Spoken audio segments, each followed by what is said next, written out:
Hello my crafty peeps, it's Cheyenne from ecdesignstudio.com. Welcome to another day of my 13 days of Halloween. And we're going to be making this slider card today. Now, slider cards work fantastically until you turn on the camera. And then they are like, you know, I'd rather not. So, let's see. Oh, that was actually a pretty good slide. See, it sort of does it. But I turn off the camera and this will like zoom around like crazy. It's insane. Crafting is very persnickety. Okay, so on to the actual card. It's a standard A2 size card, so sheet of Whisper White cardstock cut in half, 5 1/2, and then you score it at 4 1/4, and you got your standard A2 size card base. Going to need a sheet of Whisper White. Now this, we're going to need this center circle to stamp our jack-o'-lantern on, and we also need it to have room to do our ghost and our little trick-or-treat sign. This is just, you know, a sheet of Whisper White that I've cut at 5 1/2 and 4 1/4 to make, you know, the 4 different quadrants. This is a sheet of Halloween Night designer series paper. This is 4 by 5 1/4. What's fantastic about this paper is it's double-sided, and we're going to use both sides today. I also have a strip that is 3 1/4 by 4, and it's cut out of that same sheet of DSP. Alright, going to need the sliding star framelit set, I believe that's what it's called, and we're going to need this centerpiece to make our slider card. We're also going to need from the Sweet Home bundle, I believe it's the Home Sweet Home framelit set. All products will be listed on my website, and there will be a link to that in the description bar below. We're going to need the banner from that set and the Casper.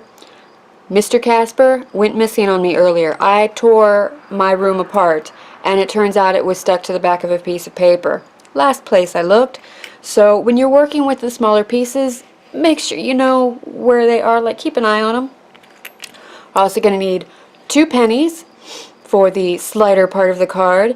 Now the ghost does not fully cover up a penny, so I just cut out a circle of the Halloween Night DSP and adhered that on. Already got that done. Again, put the pennies where you're not going to lose them. Snail adhesive, dimensionals. Dimensionals are very important. You will need these. Archival basic black stamp pad and pumpkin pie stamp pad. And from the Sweet Home stamp set, we're going to need the ghost, the banner, and trick or treat. And then from the Jar of Haunts, we're going to need the pumpkin top, and the jack-o'-lantern face. And I've got a whole bunch of blocks that I'm using because I have them, so I'm going to. In case you're wondering, it's A, G,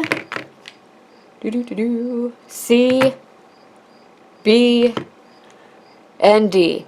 D is the most recommended, so if you're only going to get one, get a D and you'll be okay. You can do these all on the same block. I just find it's easier this way.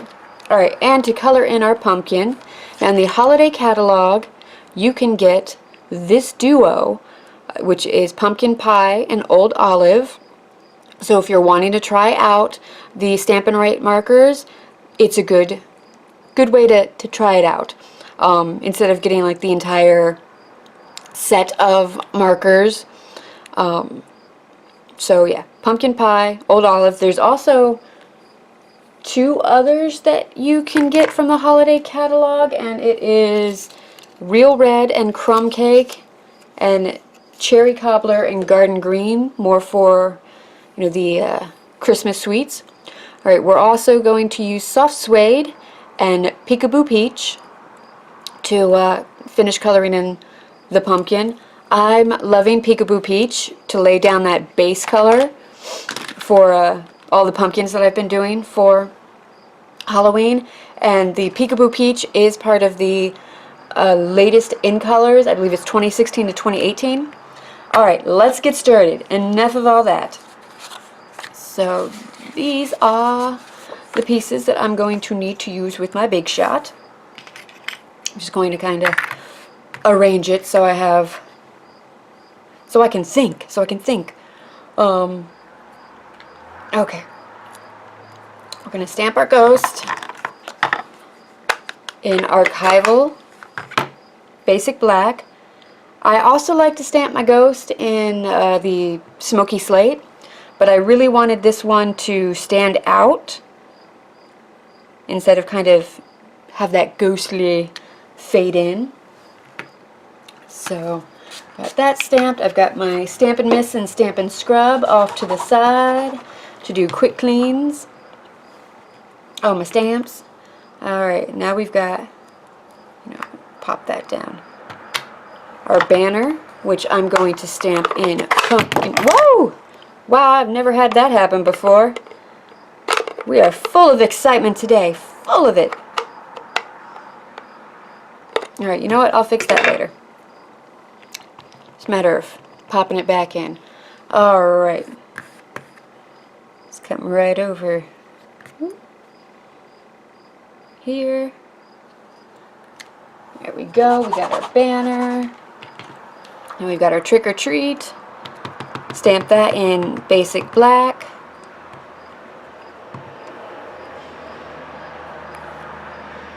I'm going to attempt to do this without getting my head in the way. But if it does get in the way, you'll see that my hair right now is very purple. Because that's how I roll. Life is too short for basic hair. Alright. And yep, that's all I'm going to do right now. Let me put together my pumpkin pie stamp pad and I'll be right back. Crisis averted. It popped right back on. No harm, no foul. Alright, let's get our Big Shot out now. And get it in frame. Alright, I've got the magnetic base plate and 2 cutting platforms. So we're going to take our piece of Halloween Night DSP. I'm going to put it up a little bit from the center of the card front. Kind of center it up. If you want to be really precise, you can absolutely measure. You know, I feel like homemade is homemade. It's not going to be perfect. A lot of the times machine-made stuff isn't perfect. So if it's not perfect, why do I need to be? Alright, so that's going to pop out 3 pieces. You've got the big circle missing, you've got this little ring, and then you've got the piece that goes in the center. This we're actually going to turn around and use in it, and then we need to cut out the white circle. So let's do that.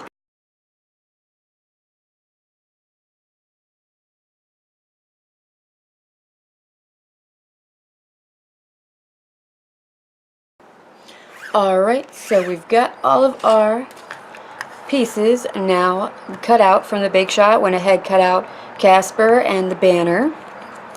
Oh, let's put these pieces aside, and we're going to do our stamping on that center white circle. So get out your Basic Black ink pad again.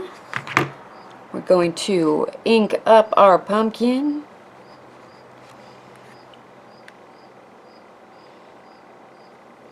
Pop that down.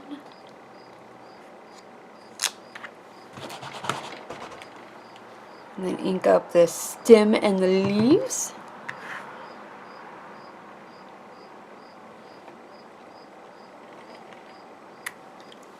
Voila! Alright, so this is all I do for now. I stamp the jack-o'-lantern face once it's all colored. So let's go ahead and we'll take our... You know what, let me zoom this in. Alright, a soft suede. Just going to do 2 swipes. Now keep in mind you're coloring with markers, so lines are going to show up. We're going to use that to our advantage. So I've just got a basic, based out the stem. And now I'm just going to do another little swoop, and that's going to automatically shade it because that piece is going to absorb more of the ink in it. And we're going to go ahead and color in our leaf. I didn't do anything too fancy with the leaf. Just colored it in and call it a day.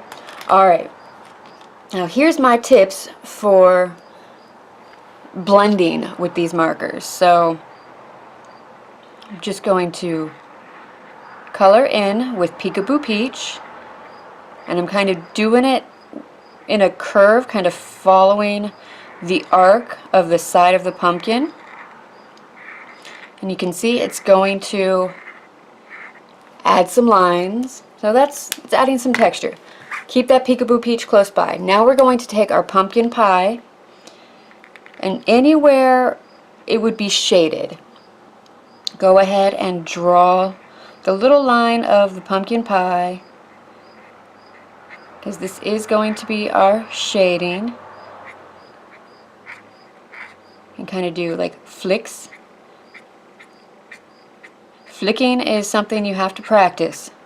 Doesn't come naturally. Alright, while that's still fairly wet, get our Peekaboo Peach out, and we're going to lay down another layer of the Peekaboo Peach, and this is going to start to further blend in the pumpkin pie. Even go over it, and this is kind of like with the stem, it's just adding a little bit more ink to be absorbed by the paper, so it's going to give you kind of a smoother, more blended look. It's not quite as, easy peasy as Copic, and if you were using shimmery white cardstock or watercolor paper, you could go to town with this and really go crazy with how much you're blending without worrying about the paper pilling. But this is just the Whisper White cardstock. Alright, got my jack-o'-lantern face done, and we're just going to stamp that on there. And there we've got a cute little jack-o'-lantern. Alright, let's get you zoom back out again, because now it's time to put everything together. Oh, well, actually, set that aside, let it dry a little bit while we get the basics going. Alright, so we've got our A2 card. Now we need the designer series paper with the big hole cut out, and our dimensionals. Now what I've found I think works the best is putting 3 dimensionals along the bottom and 1 in each of these corners. Now, it's not completely fail-safe. It is handmade, and you're wanting moving parts and pieces, so this is just what I've found to be the most effective. And I do think it's DSP. It's a good paper. It's thicker than a lot of scrapbook papers, but it's still kind of flimsy. The cardstock definitely has more oomph to it. Sometimes I always think it's better to use the actual cardstock. I think they work better, but then it's not as pretty. So if you really wanted this to work really well, you could, back it with cardstock if you wanted to. I'm not gonna. I'm just not. Alright. Take that strip, 3/4 by 4, and we're going to use the opposite side. So let's get some snail adhesive on this piece. We're just going to pop it on, bring it up a little bit from the bottom, and then we're going to take that center ring, and we're going to use the same side as this banner here. Not ink up the back, put snail adhesive on the back. You could use Tombow, the multi-purpose liquid glue, if you want, but I'm good with this. Alright, here's my trick for lining up these diagonal stripes so that they actually work. So you're just going to find a section, you know, match it up. You match up the lines, and then you can bring it up, and that way, you know, your lines are going more in the same direction. It's not looking quite as funky.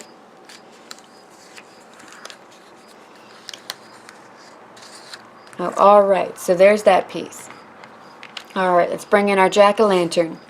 Now on the sample, I did my little dash lines in soft suede. Gonna go ahead and do that again. Only I'm gonna do a dash and a dot because I'm a rebel and I like to try new things. Alright, so we got our dashes and our dots, and now we're going to put dimensionals on the back of this. I'm going to put 3, kind of keep them centered because you don't want to impede the slider card from going around. So you got to keep that in mind when you're putting this together. The slider part is going to actually have to slide around all of this. Alright, get that centered. This is kind of important too, to line things up as best you can so that, you know, it all works. Alright, take your 2 pennies and a dimensional. Alright, so we've got our dimensional. It's a hexagon. We're going to cut off the points of this to make a more rounded-ish shape. I also think that cutting it down in size too, so it's not too big, so that the slider part has more room to kind of spin around, is a good idea too. It's another way to kind of make sure that it really works, because it's going to go in the center of this, so you know, make sure there's enough room on both your ends. Alright, so pop your cut down dimensional in the center.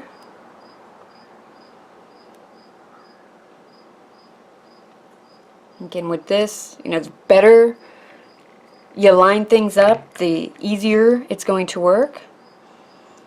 Alright, and you take your other penny and you sandwich the dimensional down, and you end up with this little sandwich, and then I've got that piece of designer series paper on the top. And you just pop in